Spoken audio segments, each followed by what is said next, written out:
I'm here tonight with NET Band. What you been up to since we last talked? It's been a while. Yeah, it's been a while. Had a few member changes in the band, and right now I'm kind of the lone outlaw. But we've been busy. I just recently moved, and so I'm rebuilding the recording studio, and we got a new album coming out pretty soon.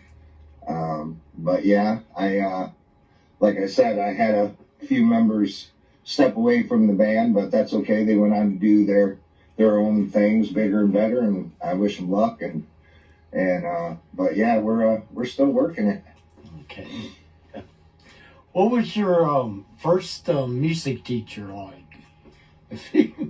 My first music teacher? Yes. Well, hopefully she'll see this. Mrs. Johnson. She was my 5th grade music teacher, and she was probably the one person who took a shine to me, who said, oh, hey, she realized at a young age that I could play, multiple instruments. Like, I was the kid in the music class that was like, well, what does this do? And what does this do? And I want to learn, And so she was, she used to let me run the gamut as far as playing different instruments. So, hi, Miss Johnson, if you're watching. Yeah, she was a big inspiration on me, and all the way back to 5th grade. Wow. Describe your creative process when. My creative process? Yes. Well, it could be anything from someone having a conversation in a restaurant, saying a key line. I've always been the primary songwriter in the band. So it could be one line that I think is a hook. Like, if you listen to some of my songs, a lot of the song titles are stuff you'd say every day, like, oh man, that's just wrong. Or, you find me at the end of the line type of thing. So I'll take just a common day saying and say, okay, this is going to be my chorus. And then I can write an entire song around it. When I was in Los Angeles, a great songwriter from Motown, I forget his name now. But anyways, he says, listen to what's around you. Subject matter is all around you. So he goes, going to a restaurant a 24-hour restaurant at 3 a.m. on a Friday night. And just sit in the middle of the restaurant and listen to the conversations going on. You got a guy getting his heart broke over here, a couple falling in love over here, and these people are having problems and these people are having successes, and the subject matter to write songs is all around you. And then once I get the structure of the song, then I'll go in the studio or I'll grab a guitar and I'll see, what chords fit it for the melody. And then once I'm stuck on a melody, sometimes it could be just a melody in my head, and then, I'll record some music, and then, I'm still old school. I still got a CD player in my truck. So I'll burn a CD of the rhythm track, and then I'll drive around town and write the lyrics to it. I'm sure there's a lot of musicians out that do that still. Okay. Do you prefer listening to music or create it? Oh, that's a tough question. I think anybody who's a musician, like, there's a Facebook meme out that shows a guy in a football uniform standing in the stands watching a football game. And that's, I think, a lot of the musicians out there is, I want to be creating it. If I go to a concert, I want to, come on, coach, put me in. I want to be on stage with them. But, that's a tough question. I've never had that question before, either listening to it or creating it. I think listening to certain music makes me want to go in the studio and create. So, I don't know. I would have to say 50-50 on that question, really. Okay. We're going to play your single, The End of the Line. Okay. Really Waylon inspired. Crazy, that's the way I'll always be. But when it comes to crazy, things ain't nothing like me. Sorry, some people say that I should be. But when it comes to sorry, they're only sorry for me. Well, won't you walk back next week? It seems that we have run out of time. I got all these people on my back for deadlines. I'm a slave to the grind. That's why you'll always find me first at the end of the line. But only some people say that I should be.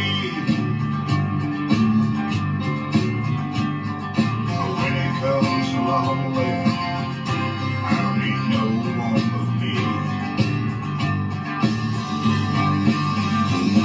Well, won't you walk back next week? It seems that we have run out of time. I got all these people on my back for deadlines. I'm a slave to the grind. That's why you'll always find me first at the end of the line.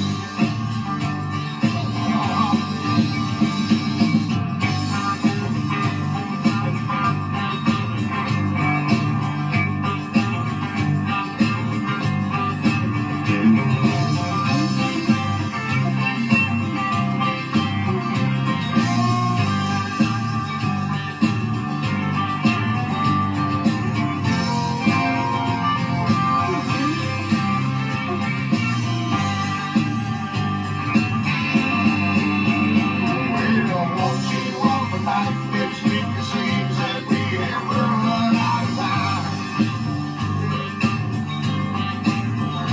Got all these people on my back for deadlines. I'm a slave to the grind.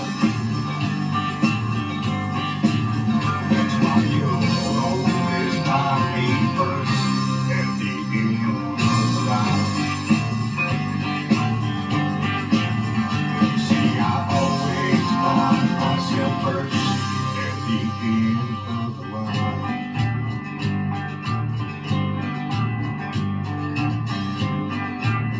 Oh.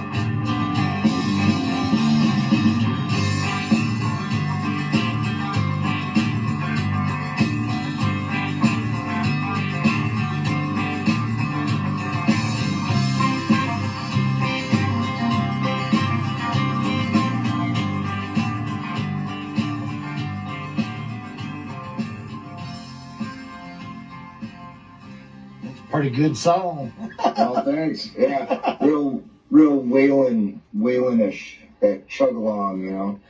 Even sporting the Waylon, you know, showing homage to Waylon here. What can you tell me about that song? Or Well, I did the Third Wheel album that song is on. I did it during 2020 during COVID. And it's funny because I had I wouldn't say the same idea as everybody else, but you know, I'm sitting at home and I love Waylon Jennings. And I love that twang and the flange on his guitar, and I'm like, you know, I would really want to, let's bring some outlaw country back. Well, little did I know this whole outlaw movement was going to start, you know, when I did it. And I recorded that entire album myself, with the exception of the guitar solo on that song was a colleague of mine, Brett Howard, from the band Fire Creek, and he come in and did the chicken picking solo on that. But it's funny because it seems like the song is basically saying that, you have people that you think you can trust, you have people that think that they got your back, and then they crap on you, and they bail on you, and the next thing it's all a comeback story. The whole song's a comeback story. Yeah, you're going to find me first at the end of the line. When I come back after all this BS is over with, and it's like, so it's kind of I wanted to do a really outlaw sounding record, and that's kind of what happened in the midst of being stuck in luckily for me, I was more fortunate than a lot of musicians during the pandemic. During the pandemic, a lot of musicians were stuck. They weren't able to go to recording studios. They weren't able to do anything. So I was lucky I had my own recording studio. So it's like, it's a once in a lifetime chance to be able to go in the studio and actually cut a record when nobody else can. You know what I mean? Unless you have your own studio or you're in an area where they actually allowed people to do something done. So it was a cabin fever record, I guess. Yeah, because I ended up being in the studio for so long that it was, I was just cranking them out, and I'm pretty proud of that record. It's still doing pretty good. How do you energize the crowd? I try to get them participating, and because being an independent artist, if you're out playing, it's hard to do all originals unless you're doing record company showcases or something like that. But even I still get people coming up that they come to the shows because they love the song. They have a favorite song on the record, and I try to get them engaged, get them singing. A lot of times I'll run out in the crowd with a microphone, and get them going. And a lot of audience participation. People come to see you to forget about their troubles for a couple hours. I don't preach. I don't preach politics on stage. I don't try to push anything on people. It's just you're there to relax and forget about your troubles for a couple hours, and I like to just give a solid outlaw country show. I call it outlaw because I started doing my own shows instead of playing clubs. So it's pretty cool that I can just rent a venue and do my own show that way, as opposed to, but like if you have to do covers, which we all have to play live in certain clubs, you do the staples and you get it's all about crowd participation, getting them involved in it, and pointing people out in the crowd and telling stories about how the songs are, or whatever. You got to read the room. There's some tough crowds out there, that it doesn't matter what you say, they're not going to do anything, but then the majority of the time the people come, and by the end of the night they're singing along. After they had a couple or something. Exactly. I used to tell everybody on stage, I'm like, hi, we're the Eddie T band, and if we're not your favorite band, by the end of the night we will be,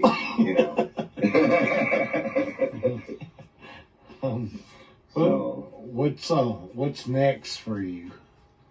Well, I got a new album in the works called A Bottle of Whiskey, a Motel Room, and a Gun. So the title alone is something else. But yeah, it's still good old. It's not old school country, but I'm sticking with that Waylon type sound, that old school outlaw sort of sound. And then if I can get clearance, hopefully, we did a tuned down country version, believe it or not, of When Doves Cry by Prince. Wow. And so if anybody's familiar with the rock band Days of the New, imagine if Days of the New did a Prince song. But we know Prince's estate is really, really sticklers about getting any clearances for his songs. So hopefully the distributors will be able to let us get clearance for it. And it turned out really cool. I've been in the middle of a move. I just moved into a new house, so all my entire recording studio came with me, and we're actually in the middle of putting it back together right now. And then once I get the studio back assembled, then we got to go back and finish mixing the next record. And then we should have some videos coming out for some of the singles. We've got a single, Sweet Memories. We got a single out right now called Yesterday's News that's online, the music video for it. And there's a music video for the song God Bless Those Country Girls. That's really a Jason Aldean type of rocker. It's got that feel to it. And people can find those online on our YouTube channel and on Facebook and stuff. But just a preview of what's to come. But I'm looking forward to getting this next album off the ground. Okay. Where can people go and see your videos, music, and events? You can find look up the Eddie T Band on Facebook. We're on X. We're on Instagram, TikTok. You can follow us on TikTok. YouTube. The album is for sale on Amazon, Pandora, Tidal, iHeartRadio, all the, anybody that's got a distribution deal, anywhere you can get your music, the album is for sale on that. We had an album previously to that. It just self-titled The Eddie T Band. That is actually digitally is still for sale. So you have our first one, the Eddie T Band, and then the second one, which is called Third Wheel, and they're available on Amazon and then all the places that you can get music. So you can follow us on those sites. Okay.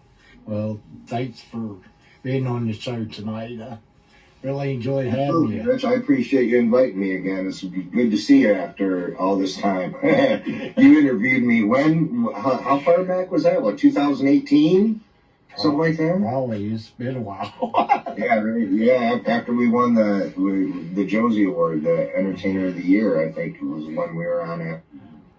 God, it's been a while. But